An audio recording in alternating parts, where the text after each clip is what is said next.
मैंने फ़ौरन उनको साफ साफ तौर पर इनकार कर दिया कि मैं निकाह नहीं पढ़ाऊँगा। उन लोगों ने पंचायत भी की थी। मैंने मौलाना ताहिर साहब को जरा इस तस्वीर को देखिए। आप इस तस्वीर में खूब नाच गाना देख रहे हैं। गाड़ी की छत पर खड़े होकर कई लोग ठुमका भी लगा रहे हैं। इन सभी लोगों को पता नहीं था कि कुछ ही पल बाद इनके साथ क्या घटना होने वाली है। आप ये सोच रहे होंगे कि आखिर इस नाचते गाते शख्स के साथ क्या होने वाला है। तो आइए आपको इस पूरी कहानी को बताते हैं और साथ ही ये बताएंगे कि इस दूल्हे के साथ ऐसी क्या घटना हो गई जिसके बाद बवाल हो गया। नहीं, आप ये समझ लीजिए कि इस पूरी कहानी में ऐसा कोई दृश्य नहीं है जो आप देख ना सके। दृश्य भी देख सकते हैं, पूरी नाच गाना धूम बारात भी देख सकते हैं, लेकिन इसके बाद क्या हुआ वो हम आपको बताएंगे। दरअसल शामली में एक बारात दिल्ली से आई जिसमें दूल्हे ने डीजे पर गाड़ी की छत पर खड़े होकर अपने बारातियों के साथ खूब ठुमके भी लगाए। ठुमके ऐसे लगाए कि बस यहां पर बवाल हो गया। दूल्हे का ठुमका दूल्हे का काम बिगाड़ गया। दूल्हे के ठुमके की वजह से दूल्हे की शादी रुक गई। अब आप सोच रहे होंगे कि ऐसा कैसे हो सकता है। इन दिनों तो दुल्हन भी और दूल्हा भी अपनी शादी में साथ मिलकर खूब ठुमके लगाते हैं। फिर ठुमके से भला शादी कैसे रुक सकती है। ना तो दूल्हे का ये ठुमका दुल्हन को खटका, ना ही दुल्हन के परिवार वालों को खटका। फिर आखिरकार ऐसा क्या हुआ कि दूल्हे की शादी रुक गई। मामला है शामली जिले का। शामली जिले में दिल्ली से एक बारात आई और बारात में बाराती के साथ दूल्हा गाड़ी की छत पर खड़े होकर डीजे की धुन पर खूब नाचा, जिसके बाद मौलाना साहब निकाह करने से इनकार कर देते हैं। आपने वो कहावत तो सुनी होगी, जब मियां बीवी राजी तो क्या करेगा काजी। लेकिन यहाँ तो ये कहावत भी सटीक नहीं बैठती है, क्योंकि मियां बीवी भी राजी थे, पूरा परिवार भी राजी था, पूरा समाज भी राजी था, लेकिन काजी साहब नाराज हो गए। उन्होंने कहा कि मैं ये शादी नहीं कराऊंगा।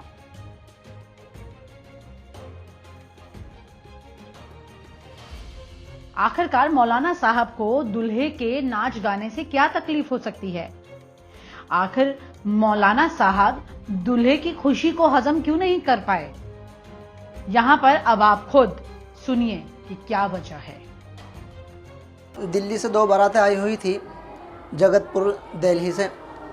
जैसे बारातें आई हुई थी, जोहर के बाद मैं मस्जिद से नीचे उतरा, बच्चों को पढ़ा रहा था। उस वक्त मैं देखा बाहर डीजे बज रहा है। तो जिस वक्त डीजे बज रहा था, मैंने एक आदमी को भेजा कि भाई डीजे बंद करवाओ। उन्होंने तब भी डीजे बंद नहीं करा, यहाँ तक कि असर की अजान होगी, उस वक्त में उन्होंने डीजे बंद करा। असर की नमाज़ पढ़ते ही फिर उन्होंने दोबारा डीजे शुरू कर दिया है। अब वो मगरिब बाद आए कि जी निकाह पढ़ा दीजिए। मैंने फ़ौरन उनको साफ साफ तौर पर इनकार कर दिया कि मैं निकाह नहीं पढ़ाऊँगा। अच्छा, तो अब क्या स्थिति है? अब मैंने पता लगा पंचायत की थी। जी, उन लोगों ने पंचायत भी की थी। मैंने मौलाना ताहिर साहब को, जामा मस्जिद के जो शाही इमाम है, उनको बुलाया उस पंचायत के अंदर। तो मेरा असल मैसेज ये है कि तमाम आइम्मा हज़रात जितने भी हमारे किराने के अंदर हैं, बिलखुसूस बाहर भी हैं, उनको चाहिए कि जहाँ भी डीजे बजे, जहाँ भी इस तरह का गैर शरई काम हो, वहाँ पर इस तरह निकाह ना पढ़ाया जाए। आपको बता दें कि 21 मार्च को दिल्ली के जगतपुरी से कैराना के नगर मोहल्ले में बारात आई। जैसे ही बारात लड़की पक्ष के घर पहुंची, तभी बारात के डीजे पर दूल्हे और बाराती खड़े होकर नाचने लगे। इसके बाद जब रात के 11 बजे निकाह का कार्यक्रम शुरू होना था, तो मौलाना साहब ने इन निकाह कराने से इनकार कर दिया, जिसके बाद पूरी बारात में खलबली मच गई। आखिर क्या हो गया जिससे मौलाना साहब इतने खफा हो गए, जिसके बाद अगले दिन पंचायत तक बुलानी पड़ गई। मौलाना ने इस फैसले पर बाराती और घराती दोनों के प्रति अपना विरोध जताया। वहीं दूसरी तरफ मौलाना के साथी और कई बड़े मौलाना ने मौलाना के इस फैसले पर उन्हें शाबाशी भी दे डाली। ये भी फरमान जारी कर दिया कि आगे से जो भी अपनी शादी में डीजे बजवाएगा उसका निकाह नहीं होगा। फिलहाल अभी पूरे मामले पर पंचायत जारी है। अब देखना यह होगा कि आखिर में पंचायत क्या फैसला लेती है और मौलाना के इस फैसले से आने वाले समय में किसी और का निकाह रुकेगा या नहीं। लेकिन एक बात जरूर तय हो गई है कि अब काजी साहब अपनी दलीलों के साथ दुल्हा और दुल्हन के जीवन में वो रुकावट बन चुके हैं जिसे शायद ये दूल्हा दुल्हन कभी भूल नहीं सकते हैं। पूरा खर्चा भी हुआ, तैयारियां भी हुई, लेकिन जो काजी साहब निकाह कराने आए वही बिखर गए।